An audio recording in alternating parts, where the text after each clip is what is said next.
मेरे हाथों में कमान आ चुका है। आप ये जानिए, जिस दिन मुझे जिला अध्यक्ष बनाया गया था जी।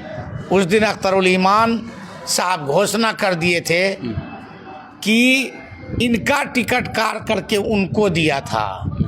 अब हक वालों को हमने हक दिया। इस बार सरफराज आलम का जो हार होगा वो 40,000। सरफराज आलम का जिंदगी का अंतिम दौर चल रहा है।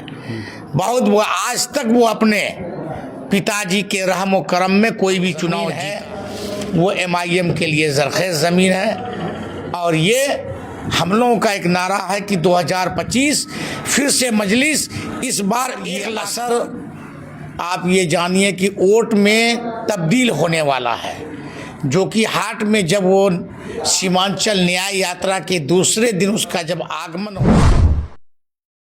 आदाब, अस्सलाम वालेकुम दोस्तों। इस वक्त हमारी मौजूदगी जोकीहाट प्रखंड के जोकीहाट में मौजूदगी है AIMIM पार्टी के जनाब मुखिया मुर्शिद साहब के यहाँ पे ऑफिस है। इन्हीं ऑफिस में काफ़ी लोग, आप लोगों का कहना था कि एक बार बताया जाए, क्योंकि सीमांचल में 4 दिन का सीमांचल न्याय यात्रा को लेकर बैरिस्टर असदुद्दीन अवैसी साहब आए थे और काफ़ी भीड़ के नज़र आया था। यहाँ से किशनगंज अररिया 25 तारीख को अररिया भी आए थे। आप लोगों को काफ़ी भीड़ नज़र आया है। इनमें कई बातों को सुनने के लिए आपको मिला। हालांकि हमने ये बात को खुलासा भी किया आपके विपक्ष लोगों से कि यहाँ पर जब वो आए तो फलाना नाम का भी वो जिंदाबाद का नारा भी लगाए।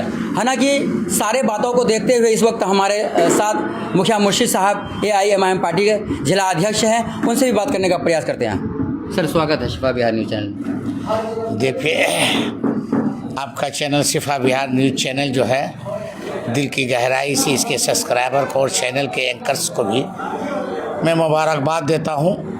आपने एक बात ये रखी है कि सीमांचल न्याय यात्रा 4 दिन का जनाब बैरिस्टर असदुद्दीन ओवैसी साहब का था। उनके न्याय यात्रा से पूरे सीमांचल में बहुत बड़ा असर डाला है। और ये असर आप ये जानिए कि वोट में तब्दील होने वाला है, जो कि हाट में जब वो सीमांचल न्याय यात्रा के दूसरे दिन उसका जब आगमन हुआ रानी चौक में, जो हम लोग एक नुक्कड़ सभा समझते थे वो जैन सैलाब में बदल गया। उस भीड़ का एक ऐसा कसीर तादाद था, आप देखते कि रानी चौक से पीछे 1 किलोमीटर जहानपुर तक, आगे इधर हरवा तक सिर्फ अवामुन्नास का एक बहुत बड़ा जमावड़ा नज़र आता था। सभी गाड़ियां रुक गई थी। NHI पूरी तरह से चलना ठप हो गया था। मानिए कि अब वो 30,000 का संख्या का भीड़ था। आज भी आप फोटो में देखे होंगे तो वो भीड़ एक तरह जनसैलाब है। वो जनसैलाब इस वजह से था कि जितने लोग मजलिस इत्तेहादुल मुस्लिमीन और बैरिस्टर असदुद्दीन ओवैसी साहब से मोहब्बत रखते थे, वो सभी लोग बैरिस्टर असदुद्दीन ओवैसी साहब को देखने के लिए जनसैलाब उमड़ा था। और उनकी मोहब्बत में कोई पैसा लेके वो नहीं आया था, वो अपनी मोहब्बत में आया था। और मजलिस इत्तेहादुल मुस्लिमीन जो पार्टी पतंग छाप से बेइंतहा मोहब्बत करता है, यही हाल भेबरा चौक में रहा। अंतिम में जो कि हाट का जो तीसरा सभा था वो तारन पुल के अपोजिट साइड में वो एक तरह से जनसैलाब ऐसा उमड़ा, वहाँ उतना बड़ा जो 40 बीघा का मैदान है वो भर गया था। ये जनसैलाब अल्लाह की ज़ात से ये वोट में परिवर्तन हो चुका है। और बैरिस्टर असदुद्दीन ओवैसी साहब से मोहब्बत रखते हैं। और इंशाअल्लाह इस बार जो कि हाट की जो ज़मीन है वो MIM के लिए जरखेज ज़मीन है। और ये हम लोगों का एक नारा है कि 2025 फिर से मजलिस इस बार 1 लाख पार इंशाअल्लाह होके रहेगा। सर, आपके विपक्ष नेता यही बात कह रहा है कि इस बार जो है हमसे आगे कोई नहीं है, इसके विषय में क्या कहेंगे? कौन है विपक्ष? आपके विपक्ष है जो कि आदमी जो है बड़े से बड़े नेता हैं। कौन है, नाम बताइए। सरफराज साहब। सरफराज आलम का अंतिम दिन देखने को आपको मिलेगा। जब वो जानता है कि आरजेडी के टिकट पर अगले बार 13 दिन में वो उसका मुकाबला नहीं कर सका, इस बार तो हम लोग 13 महीना से तैयारी कर रहे हैं और इस बार तो पहले से लोग जग चुका है। सरफराज आलम का जिंदगी का अंतिम दौर चल रहा है। बहुत वो आज तक वो अपने पिताजी के रहमो करम में कोई भी चुनाव जीता है। उसके मरने के बाद वो चुनाव लड़ा, क्या असर हुआ? दूसरा चुनाव भी लड़ा एमपी का, क्या असर हुआ? एक बार उसके संपत्ति में वो कुछ दिनों के लिए एमपी बना। जब एमपी में लड़ा तो 1,37,500 से पराजित हुई। और वो आदमी, जिस आदमी के बारे में हर सभा में बोलता है कि कोई हैदराबाद से आता है, आप हैदराबाद वाले का जलवा नहीं देखा कि अगले बार 13 दिन के अंदर इस जोकीहाट में कायाकल्प हुआ और आपकी हार 7,000 अधिक से वोटों से हुई है। इस बार सरफराज आलम का जो हार होगा वो 40,000 से होगा। लेकिन सर वो हर सभा में ये कहता है कि अपना बेटा को चुनिए, जो लोग बाहर से हैं पार्टी को देख के वोट मत दीजिए, अपना बेटा को। इसके विषय में क्या कहेंगे? शायद उसको गुजरा हुआ इतिहास पता नहीं है जी। किसी सभा में वो कहता है कोई छपरा से आया, कोई हैदराबाद से आया। आप नहीं देखते हैं कि छपरा वाले के रहमो करम में 2 बार लालू जी के पार्टी से वो एमएलए बना है और 2 बार जदयू के, कभी वो निर्दलीय चुनाव जीता है। हर दिन जोकीहाट वाला अपना बेटा को चुना है। क्या मैं जोकीहाट का बेटा नहीं हूँ?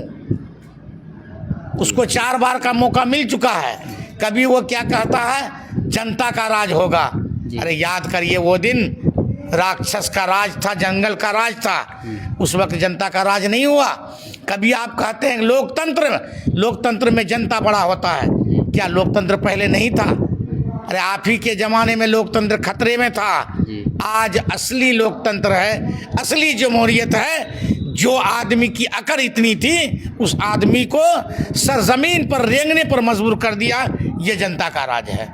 चलिए, अब सर ओवैसी साहब आए थे 4 दिन का न्याय यात्रा को लेकर, क्या कुछ तय हुआ सर? कब तक आएगा आपके हाथों में कमान?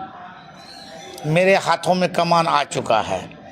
आप ये जानिए, जिस दिन मुझे जिला अध्यक्ष बनाया गया था जी, उस दिन अख्तरुल ईमान साहब घोषणा कर दिए थे कि इनका टिकट कार करके उनको दिया था। अब हक वालों को हमने हक दिया है, इसलिए उस दिन से हम पूरी तरह से मुतमईन हैं कि उन्होंने कहा कि हक वाले को मैंने हक दे दिया है। और इंशाअल्लाह कुछ ही दिनों में आप देखिएगा, विधिवत मेरा नाम का घोषणा करके सिंबल मेरे हाथ में होगा। अच्छा सर, 25 तारीख को जो यहाँ पे न्याय यात्रा था, हमने अख्तरुल ईमान साहब से पूछा भी था इस बात के विषय में, लेकिन उन्होंने कहा कि अभी आला कमान ही बताएंगे। क्यों आखिर? देखिए, सारी बातें ऐसा होता है जी, कि वक्त से पहले जी, किस्मत से ज़्यादा कुछ नहीं होता है। अभी अगहनी धान जो पकेगा 2 महीना समय है, उससे पहले जब काटा जाएगा जी, तो वो धान काम का नहीं होगा। इसलिए जब तक अधिसूचना जारी नहीं होता है तब तक घोषणा नहीं। कोई पार्टी क्यों नहीं किया अभी तक? कांग्रेस वाला, जदयू वाला, आरजेडी वाला कोई नहीं किया है। तो हमारे लोग कुछ लोग ऐसा है जहाँ पर लगता है इनको पहले से कर दिया जाए तो इनके हक में बेहतर होगा। वो जानते हैं कि जोकीहाट अगले बार 13 दिन में जब इतना बड़ा खेला हुआ था, तब तो हमने अपने प्रत्याशियों को 10 महीना दिया है। इंशाअल्लाह इस बार बहुत बड़ा चमत्कार होने वाला। 2025 फिर से मजलिस, इस बार 1 लाख पार का नारा। अभी सर दशहरा दुर्गा पूजा का अवसर पे क्या कहना चाहेंगे जोकीहाट विधानसभा अररिया? अंत सवाल। देखिए, दुर्गा पूजा के शुभ अवसर पर पूरे बिहार वासियों को, जोकीहाट वासियों को दिल की गहराई से बधाई है और खैर मकदम है। चलिए दोस्तों, ये हमारे साथ जनाब मुखिया मुर्शिद साहब थे, जो कि जिला अध्यक्ष हैं AIMIM पार्टी से। आप लोगों का कहना था कि एक बार आप लोगों के दिल में ये पता चले कि इस बार क्या होने वाला है। आप लोग काफ़ी प्यार दिए हैं, फिर प्यार देते रहिए। मिलेंगे फिर किसी दूसरे वीडियो के साथ, तब तक के लिए जय हिंद।